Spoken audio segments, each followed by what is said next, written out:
തത്സമയം മാത്രം കാണുകയും ചരിത്രത്തെ കാണാതിരിക്കുകയും ചെയ്യുന്ന ഒരു കാലത്താണ് നാം ജീവിക്കുന്നതെന്ന് സാഹിത്യകാരൻ കൽപ്പറ്റ നാരായണൻ. പ്രമുഖ മാധ്യമപ്രവർത്തകനായിരുന്ന കെ.പി. കുഞ്ഞിമൂസ അനുസ്മരണവും ആദരായണവും തലശ്ശേരിയിൽ ഉദ്ഘാടനം ചെയ്യുകയായിരുന്നു അദ്ദേഹം. വിസിബിലിറ്റി ഇല്ലാതെ ജീവിക്കാനാവാത്തവർക്ക് ദൃശ്യമാധ്യമങ്ങളില്ലാതെ നിലനിൽക്കാനാവില്ലെന്ന അവസ്ഥയാണ്. അച്ചടി മാധ്യമങ്ങൾ പതിയെ പതിയെ ഇല്ലാതാവുന്ന സ്ഥിതിയാണുള്ളത്.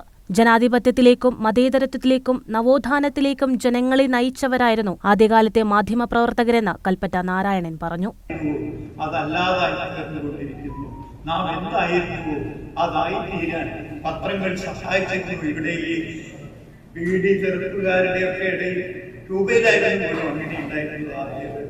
ഒരാൾ പത്രം വായിക്കും, ബാക്കി ബീഡി തെറുപ്പുകാര് അയാൾക്ക് വേണ്ടി ബീഡി കുടിക്കും, എന്നിട്ട് പത്രം വായിച്ചു. അങ്ങനെയാണ് കേരളത്തിൽ കമ്മ്യൂണിസം വളർന്നത്. ഈ പത്രം മുഖേന വളർന്ന ഒരു പ്രധാനമന്ത്രിയായിരുന്നു അത്. നവോത്ഥാനത്തിൽ ഈ പത്രത്തിന് വലിയ പങ്കുണ്ടായിരുന്നു. ആ പങ്കിത പിൻവാങ്ങിയിരിക്കുന്നു. നവോത്ഥാനം അതാ. ജനങ്ങൾക്കിടയിൽ ജീവിച്ച മനുഷ്യനന്മയ്ക്കായി തൂലികയേന്തിയ സൗഹൃദങ്ങളെ ഹൃദയത്തിൽ കൊണ്ടു നടന്ന സർഗപ്രതിഭയായിരുന്നു കുഞ്ഞിമൂസയെന്നും അദ്ദേഹം അനുസ്മരിച്ചു.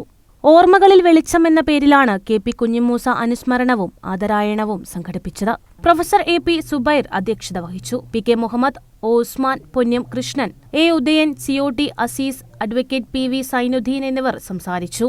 News bureau, Thalassery.